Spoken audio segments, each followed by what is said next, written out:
Oh boy, golly now. Welcome to the Uplift. We got a great show for you, a great cast of characters as well, including these. A man who saved an egg for more than 70 years, just a regular guy. Why'd he do it? Well, there was an intriguing message written on the shell. That led him to do some detective work, and you guessed it, he cracked the case. Also, a young surfer using his passion to help others. There he is. And a baker using her business to teach people about politics? Yep, we'll take you to the Bipartisan Bakery. Also, a shy high school senior who found her place on the football field. Plus, meet a man who swam across the North Pole and completed other extraordinary feats. But why does he do it? Dana Jacobson meets up with him along the path of his most recent endurance swim.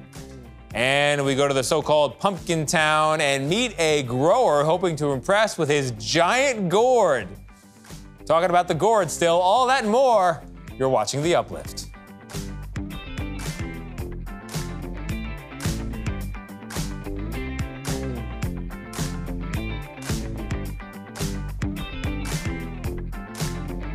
Hey, I'm Tony DeCopo, and this is a show that lifts you up for at least the next 30 minutes. You, I like to say, and me as well. And we're going to begin with a man who saved an egg for more than 70 years. Why? It had an intriguing message written on the shell, and he finally cracked the case. Mr. Steve Hartman has more. For John Amalfitano, the past is ever present. Everywhere you look in his Dunellen, New Jersey home, there are relics from a bygone era. I don't know what it is with me. I mean, I just have a connection with old stuff. And he says no connection runs deeper than the curio in this cabinet. That's the oddest thing of all. It's a chicken egg, bequeathed to John by a neighbor who found it in a carton of eggs in 1951. The neighbor saved it because of the note. Whoever gets this egg, please write. Signed, Miss Mary Foss, Forest City, Iowa. John says his neighbor held on to the egg for 50 years and never looked for her. Then John held on to it for another 20 before finally posting pictures on the Weird and Wonderful Secondhand Finds Facebook page. To its 3 million members, he pondered, wonder if she might still be alive. So, all those people who had egg on their Facebook hatched a plan, scrambled, tried hard to find this Mary Foss. After 72 years, they expected an exhausting search that would not be over easy. But they cracked the case in less than a day. And for those of you keeping track at home, that was 8 puns in 15 seconds. Do you remember writing on that egg? Oh my goodness, yes. And you were hoping to find someone to be a pen pal? Well, who knows? We all dream. Mary is now 92, but as a teenager working in an egg packing plant like this one, Mary says she used to dream of meeting someone in a far-off place. That fragile little message in a bottle, her way of reaching out. Yes. And now, 72 years later, she has finally made her connection. And here it is. How are you, egg? This week, they came face to face for the first time. And I hope we get to see you again. Would you want to meet John in person? Oh, I'd love to meet God, wouldn't you? Oh. John. Oh, John. Not really. I have no desire to meet the guy. He's got his problem. Keeping an egg that long. Yeah, you're saving 70-year-old eggs. Yeah, you got a point there. Well, when you get to be my age, you meet a lot of kooks. Sorry, John. Looks like the yoke's on us. There's my uplifting ending. Steve Hartman on the road in Mason City, Iowa. How you like your egg? I love a good Steve Hartman story. All right, a 1,000-pound gray giant recently made its way from the San Diego Zoo to the Sacramento Zoo, becoming the first animal of its kind there. Do you have a guess on what this gray giant is? CBS Sacramento's Hunter Swords has the answer. This is Jay Greg, or Jay Gregory. Making his grand entrance. He's a really chill, calm dude. A massive milestone for the Sacramento Zoo, welcoming their very first rhino. We're really, really excited, and we got a super awesome rhino, too. Checking out his new digs after taking the trek from SoCal. He did a wonderful job of having 6 little babies in his time at the San Diego Zoo Safari Park. To NorCal. He is now at retirement age, so he's no longer like the most valuable male in our southern white rhino captive population. The move, all part of the species survival plan, helping promote genetic diversity. And it actually mimics similar male rhino behavior that you would see in the wild. They're not necessarily as tightly fit into a crash of rhinos or a group of rhinos. And yeah, transporting a several 1,000-pound animal 7 hours by crate is no small feat. We were expecting great results, and he surpassed even that. It was a really, really smooth process. San Diego wildlife specialists say collaboration with Sacramento started months in advance, readying the exhibit that once belonged to the African bongo antelope, where Jay Gregg is ready to barrel into the hearts of visitors soon. This is such an honor. And while his arrival is historic, it's also educational. This is a great opportunity for them to have a rhino up there and educate the public on all the great conservation work that can be done for rhinos. Their numbers are threatened in the wild. White rhinos themselves are at a vulnerable status. Ticket sales go towards helping conservation efforts. By coming here and paying for a ticket to come into the zoo to see all of our animals, you actually help directly supporting rhinos in the wild. Look at that horn. All right, to our next story, we'll take you to Pumpkin Town. That is Half Moon Bay, California. Why did it receive that nickname? I was wondering that. We will tell you. Plus, how do cookies and politics go hand in hand when they have no hands at all? Well, a baker from California shows how she is using these sweet treats to teach. It's a good idea.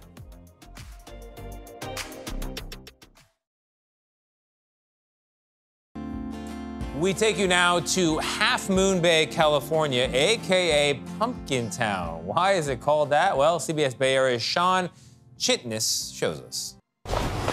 Walking through the pumpkin patch that is the front of Gary Miller's property in Napa, you learn quickly what makes this a magical experience year after year. The only thing you have to do is to see a child light up when the first time that they see one of these giants. It's the part of a fairy tale that can come to life for all ages each fall. And by October, Gary has a few pumpkins he can show off, all worthy of competition. If you can control the weather, you can control the size of your pumpkins usually. What he can control is how well he protects each pumpkin. Tarps to keep away animals, blankets and sprinklers to cool down from the heat, even styrofoam to help roots from bruising the sides, and a fan when he needs to dry off a certain part of the pumpkin. If you grow organically and everything you put on that is organic, you're bettering the soil. Gary showed us a few big pumpkins before letting us see the one that he will weigh in at Half Moon Bay. This is the kind of pumpkin, when you go to the pumpkin patch, you're trying to find the perfect pumpkin. Well, this would be in that category. He thinks it's the best shape he's ever seen on one of his own. So good, a fairy godmother couldn't have done better with her wand. You can imagine carving this out and Cinderella getting in, to go to the ball. And while it won't be taking anyone to the castle, Gary hopes it brings home first place at the festival this week. I think it's got a pretty good shot, Gary. Thank you for that piece out of Half Moon Bay. We turn now to a California baker serving up more than just sweets. She's also giving people lessons in politics. And CBS Sacramento's Rachel Wolf takes us now into the Bipartisan Bakery. Part of why I wanted to start this is just to educate people about how to get involved with government. Sydney Schlinger has a recipe for success. It's been like a couple of years in the making. After serving her constituency for then-Senator Kamala Harris on Capitol Hill, she realized a lot of people don't know how government even works. So she took her political perspective and passion and put them to work, coming up with what some thought was a half-baked business plan. A lot of people are like, that doesn't make sense. Like how those aren't related. This bipartisan baker created Capital Cakery, naming each of her sweet treats after politicians from the left and the right. Either folks that I've met or have worked with or know something a little bit about. There's the Kamala Harris peanut butter cookie, the Steve Scalise, the Doris Matsui salted caramel tart, and the most expensive, the Bernie Sanders, at $37 a dozen. As much as people like to make fun of the independent on the menu, he is my bestseller right now. There are cakes, pies, and cupcakes, each recipe approved by a county health inspector. He checks and makes sure there's no prohibited ingredients and that everything is, shelf stable, and then he approves or denies the recipes. So unfortunately, I've had a few denied. That's right. They were vetoed. A little bit, yeah. Yeah, only I am the, 2/3 majority that has to overcome the veto. It's all about reaching across the aisle. A cookie consensus with a little lesson. And to top it all off, a QR code where you can go find more information about Kamala Harris. So if politics leaves a bad taste in your mouth, set bias aside and take a bite. And if you elect not to, well, that's just the way the cookie crumbles. I love that. Beautiful story. All right, coming up in just a moment, meet the self-proclaimed shy teen who really comes alive on the football field. Plus, a young surfer uses his passion to help others.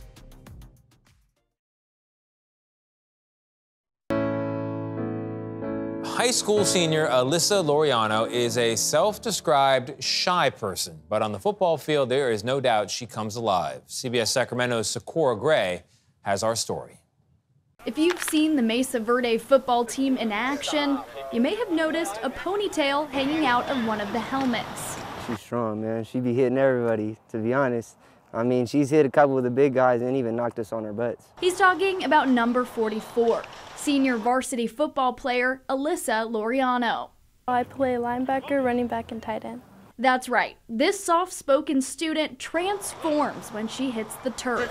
She's definitely a girly girl, and that's the funny thing about it. Like, she does look like that part, but she when it comes to playing, she's not. She gets out there, she's grinding, she's working hard, she's physical.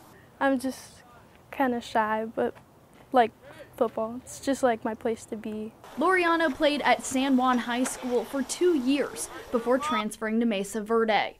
Last month, she played against her former team in the Citrus Bowl and scored not 1, but 2 touchdowns. She tied the California state record as the second female to do so in a single varsity game. They don't take it lightly on her, and she takes it. As for naysayers, sure, there are some, but Laurano keeps her head down and puts in the work. Yeah, she goes out there and just does her thing. It's the road less traveled, but Laurano is carving her path with grit and determination. You might worry about a young lady playing, but she's just like one of the other boys out here. She's just as tough and mentally tough. Is she like the boys or the boys like a girl? Turns out they are. We now introduce you to our next story involving a 12-year-old using his passion for surfing to help other kids. For 12-year-old AJ Idel, surfing isn't just a passion, it's a way of life. It's a little inconsistent, but Not bad for a school day. yeah. The Phenom took me to one of his favorite breaks in Oceanside, California. What's the plan? We're paddling out by the rocks right there because there's a rip current right there. It's a conveyor belt. It'll take you right out to the break. Okay, we're going to use the rip current to get out. Yeah. All right, we'll see you guys. Idel started surfing when he was just 3 years old and never stopped. After I caught my first wave all by myself, like a feeling of accomplishment and like myself saying I can do this. Now, 9 years later, he's competing and a regional champion, totally at ease surfing in a crowd of people decades older than he is. So what do you think is your favorite thing about surfing? The people like that I surf with. Like, it's one thing to be good at surfing, but it's another thing to share it with people.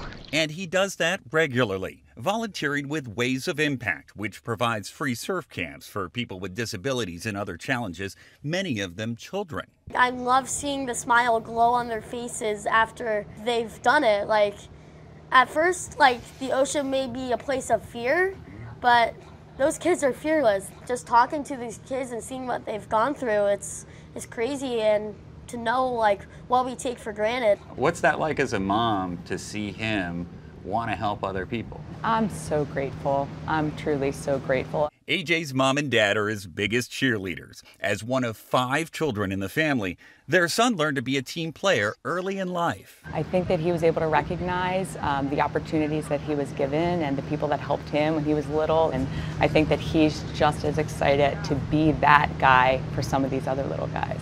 You get good grades? Yeah, I try to. When he's not surfing, AJ somehow finds time for jiu-jitsu, snowboarding, and of course his family. I'm trying to get my little brother into it. He's about to turn 2. Does he like it? Yeah, he loves it. He's 2. He's old enough now to surf, right? Yeah, he's old enough. Are you like training a little surf partner? Yeah, pretty much. A kid at heart That was super fun. with a giant heart. The Carter Evans surf stories. Well done. Another good one. All right, coming up, Dana Jacobson meets up with a history-making endurance athlete along the route of his recent swim. When did it go from enjoying swimming to finding these endurance type of swims? In 2007, I went to the North Pole and I did a swim there. And this was across an open patch of sea. Right. And I remember going into that swim and then coming out the other end and actually feeling that I was a different person. A colder person as well, but that is inspiring. Find out the reason behind these truly treacherous treks into the water and out, coming up.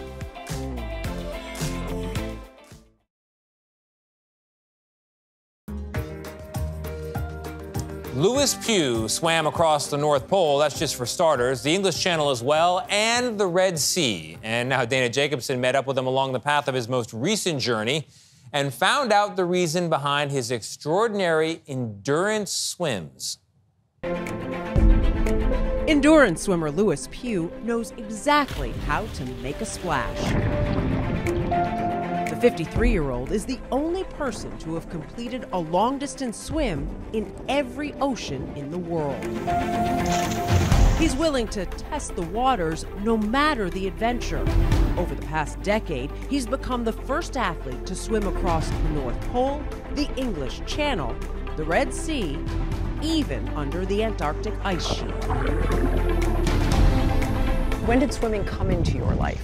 When I was about 17 years old. Wow. You ready? You feeling well? Good luck, my boy.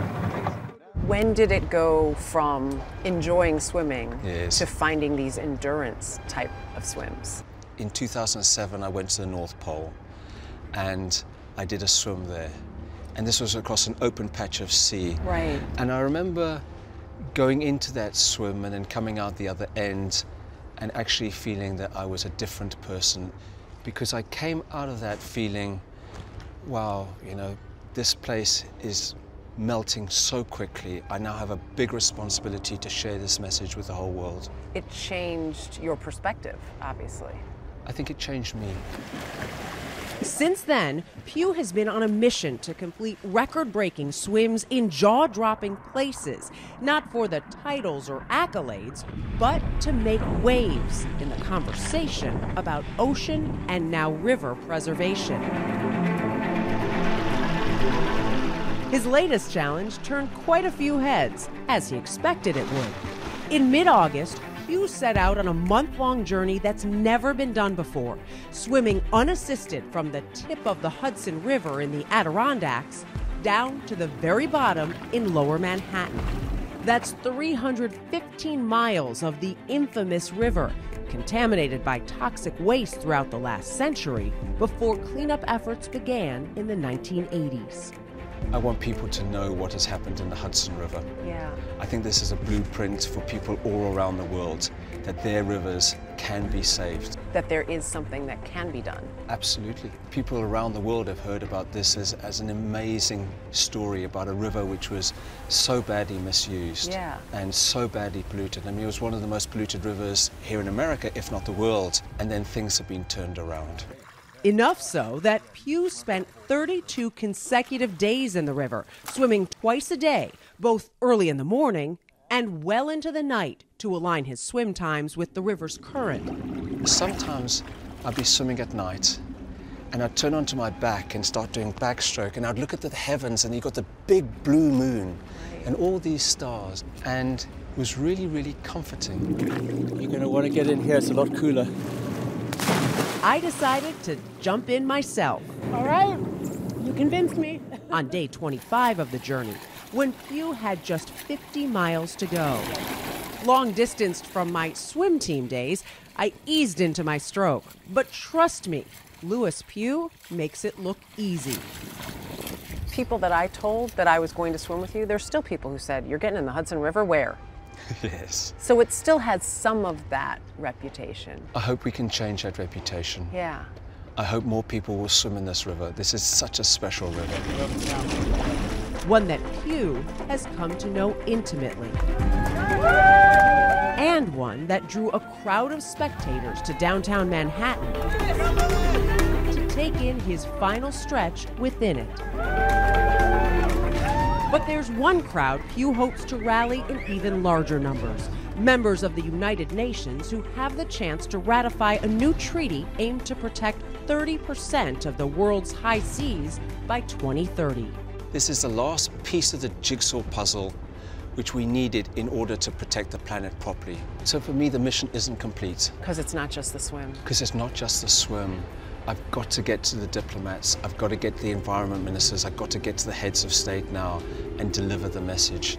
Your determination as one person to make world leaders listen, to make people listen, where does that come from? Deep down in here, I've seen our oceans change, and for me, this is a defining issue of our generation. And in a short period of time, we really have to protect the planet. I love being in the oceans, I love being in rivers. I'm absolutely determined to spend my life doing this work. Thank you, Dana. That is our show. I hope it brightened your day and lifted you up. I'm confident it did. If for some reason it didn't, you know what I always say, press play again. The reruns, totally free. I'm gonna go find some good news. See you next time.